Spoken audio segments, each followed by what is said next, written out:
ఓం సాయిరామ్. బాబా భక్తులందరికీ కూడా నమస్కారం అండి. అందరూ కూడా సుఖంగా సంతోషంగా ఎప్పుడూ కూడా ఆనందంగా ఉండాలి అని చెప్పి ఆ బాబాగారి తరపున నేను కూడా మనస్ఫూర్తిగా కోరుకుంటున్నాను.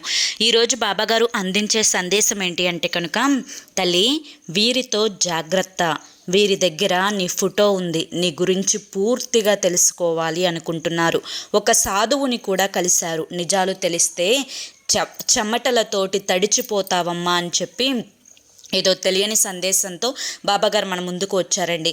మరి ఆ సందేశం ఏంటో మీరు పూర్తిగా తెలుసుకోవాలి అంటే ఫుల్ వీడియో చూస్తేనే తెలుస్తుంది. వీడియోలోకి వెళ్లే ముందు చాలామంది కూడా చెప్పుకోలేనటువంటి సమస్యలతోటి సతమతం అయిపోతూ వాటిని ఎలా తీర్చుకోవాలో తెలియక ఇబ్బంది పడిపోతూ ఉంటున్నారు. అటువంటి వారి కోసం శ్రీ షిరిడి సాయిబాబా ఆశీస్సులతో జ్యోతిష్యం చెప్పబడును గురూజీ శివరామరాజు గారు.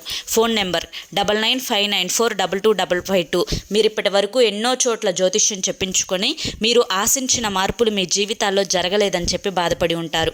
కానీ ఇక్కడ అస్సలు అలా జరగదండి. మీ సమస్యలు ఏవైతే ఉన్నాయో, ప్రేమ, పెళ్లి, ఉద్యోగం, రాజకీయం, సంతానం లేక ఇబ్బంది పడుతున్న, భార్యాభర్తల మధ్య గొడవలున్నా, అప్పుల సమస్యలున్నా, శత్రువుల సమస్యలున్నా, అవేంటో గురువుగారికి వివరించి చెప్పినట్లయితే వాటికి తగిన పూజలు చేసి గురువుగారు మీకు రోజులలోనే పరిష్కారాన్ని చూపిస్తారు. గురువుగారు చెప్పింది చెప్పినట్లు 100కు 1000% జరుగుతుంది. అలాగే భార్యాభర్తల మధ్య వశీకరణ, స్త్రీ మరియు పురుషుల మధ్య వశీకరణ 100% జరపబడును. ఎటువంటి సంతాన సమస్యలకైనా కానీ గురువుగారి దగ్గర చక్కటి పరిష్కారం అనేది దొరుకుతుందండి. కాబట్టి మీరు స్క్రీన్ మీద కనిపిస్తున్న నెంబర్కి అయితే వెంటనే కాంటాక్ట్ అవ్వండి. మీ కష్టాలను దూరం చేసుకోవడం కోసం ఎన్నో ప్రయత్నాలు చేసి ఉంటారు కదా, ఒకే ఒక్కసారి చివరి ప్రయత్నం అనుకోనైనా కానీ ఈ నెంబర్కి కాంటాక్ట్ అవ్వండి. మీకు ఎటువంటి పర్సనల్ సమస్యలు ఉన్నా కానీ గురువుగారి దగ్గర మీకు రోజులలోనే పరిష్కారం అనేది దొరుకుతుంది. చివరి ప్రయత్నం అనుకోనైనా కానీ స్క్రీన్ మీద కనిపిస్తున్న నెంబర్కి కాంటాక్ట్ అవ్వండి.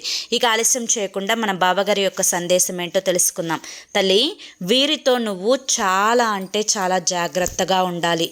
అది ఎవరు అనేది నేను నీకు పూర్తిగా అర్థమయ్యేటట్లుగా వివరిస్తాను. కానీ వీరి యొక్క ప్రధాన లక్ష్యం నీ యొక్క పతనం. అవును తల్లి, నువ్వు నీ జీవితంలో ఎన్నో కష్టాలు పడ్డావు, బాధలని అనుభవించావు, సమస్యలని కూడా చూశావు. నా వారు అనుకున్న వారి చేత నువ్వు పరాయి వారిలాగా వారి యొక్క ప్రవర్తనని చూసి మనసులో బాధను అనుభవించావు. అలాగే నీ కష్టాన్ని అర్థం చేసుకోని వారిని చూసి దిగులు పడ్డావు. అలాగే నీ యొక్క సమస్యలన్నింటినీ కూడా చూసి ఎగతాళి చేసిన వారిని చూసి చాలా వరకు కూడా బాధని, నరకాన్ని అనుభవించావు. అలాగే ఒంటరితనాన్ని, ఏకాంతాన్ని, ఆ యొక్క ఏకాంతంలో ఎంత దుఃఖం దాగి ఉంటుందో ఆ దుఃఖాన్ని చూసి కూడా మనసులో ఆవేదన చెందావు. ఏది ఏమైనప్పటికీ కూడాను ఇప్పుడిప్పుడే కష్టాలంటే ఏంటి, సమస్యలంటే ఏంటి, ఎవరు నావారు, ఎవరు పరాయి వాళ్ళు అనే ఈ యొక్క తెలుసుకునే ప్రక్రియలో నీ సగం జీవితం ఏదైతే ఉందో అది పూర్తిగా గడిచిపోయింది. అలాగే మిగతా సగం జీవితం ఎలా గడుస్తుందో అని భయాందోళనతో నీ మనసు అనేది ఆవేదన చెందుతూ ఉంది. ఇటువంటి సమయంలో నీకు శత్రువులు అనేవారు ఎక్కువైపోయారు. నీ మేలు కోరుకునేవారు నీతో తక్కువగా ఉన్నప్పటికీ కూడాను అందరూ నావారే అనే భావన ఏదైతే ఉందో ఆ భావన వల్ల నీ యొక్క మానసిక స్థితి సంతోషపరిచే విధంగా నువ్వు ఎదుటి వారిని కూడా ప్రేమగా, ఆప్యాయతగా చూసుకునేటువంటి నీ వ్యక్తిత్వాన్ని చూసి మంచితనాన్ని కూడా అలుసుగా భావించి నీ మీదే కుట్రలు జరపాలి అని చెప్పి చూస్తున్నారు. కాబట్టి ఎప్పటికైనా కుక్కతో ఒక వంకరే అన్నట్టు కుక్కను తీసుకుని వెళ్ళి సింహాసనం మీద కూర్చోపెడితే దాని బుద్ధి మారదు అన్నట్లుగా వారితో నువ్వు ఎంత మంచిగా ఉన్నప్పటికీ కూడాను నిన్ను ఎవరైతే గతంలో అనేక రకాలైనటువంటి తిట్లతోటి, నీ మీద అసూయతోటి, ఈర్ష్యతోటి, స్వార్థంతో, ద్వేషంతో నీ యొక్క పతనాన్ని కోరుకొని నీ మీద చెడు ప్రయోగాలు అనేవి జరపడానికి కూడా సిద్ధమైనటువంటి నీ యొక్క ప్రధాన శత్రువులు ఎవరైతే ఉన్నారో వారు నీ ఫోటోని 2 సాధువులకు చూపించి నీ యొక్క చెడు కోసం అనేక రకాలైనటువంటి తాంత్రిక ప్రయోగాలు చేయబోతున్నారు. కాబట్టి నువ్వు వారితో మంచితనం అనేది పెంచుకోవాలి అనుకుంటే అది ఖచ్చితంగా నీ యొక్క అవివేకమే అవుతుంది అన్న విషయాన్ని గుర్తుంచుకో. ఎందుకంటే మనసులో లేనిది మానవత్వం అనేది. అటువంటి ఆ మానవత్వం లేనటువంటి వ్యక్తుల దగ్గర నువ్వు కాళ్ళ మీద పడినా కూడా ప్రేమ, అలాగే జాలి, అలాగే నీ మీద ఏదైతే వారికి ఉన్నటువంటి ఈర్ష్య, అసూయ, స్వార్థం అనే బుద్ధులు వారి మనసు లోతుల్లో ఇరుక్కుపోయాయి. కాబట్టి వారిని మార్చడం అనేది నీ యొక్క అవివేకం అవుతుంది. కాబట్టి వారితో ఎంతవరకు ఉండాలో అంతవరకు మాత్రమే ఉండే ప్రయత్నం చెయ్యి.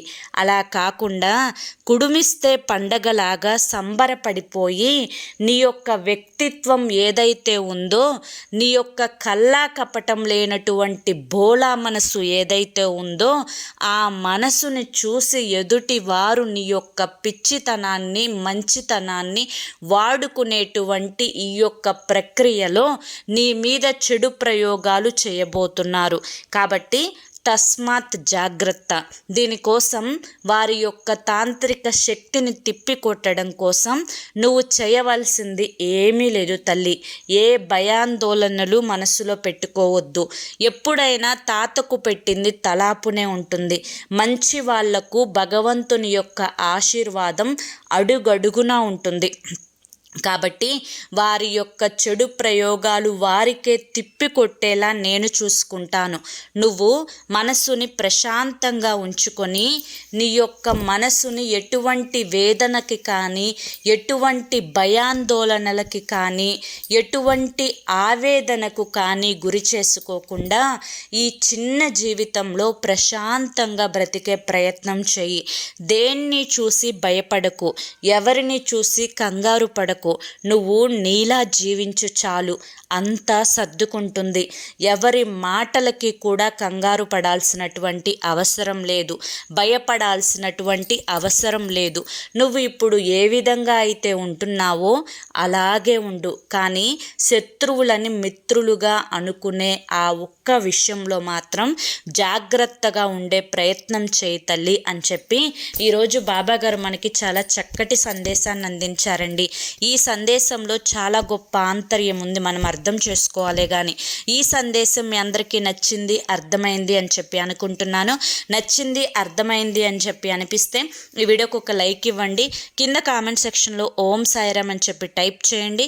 మొదటిసారి మన సాయి పిలుపు ఛానల్లోకి వచ్చినట్లయితే మన ఛానల్ని సబ్స్క్రైబ్ చేసుకుని సపోర్ట్ చేయండి. మరి రేపు మరొక మంచి వీడియోతోటి మళ్ళీ కలుసుకుందాం. అంతవరకు కూడా బాబాగారి యొక్క ఆశీస్సులు మీ మీద, మీ కుటుంబ సభ్యుల మీద ఎల్లకాలం ఉండాలి అని చెప్పి మనస్ఫూర్తిగా కోరుకుంటూ సర్వేజన సుఖినో భవంతు. అలాగే మీకు ఎటువంటి సమస్యలున్నా కానీ మీ కష్టాలను, బాధలను, నష్టాలను దూరం చేసుకోవడానికి చివరి ప్రయత్నం అనుకోనైనా కానీ ఒకే ఒక్కసారి స్క్రీన్ మీద కనిపిస్తున్న నెంబర్కి కాంటాక్ట్ అవ్వండి.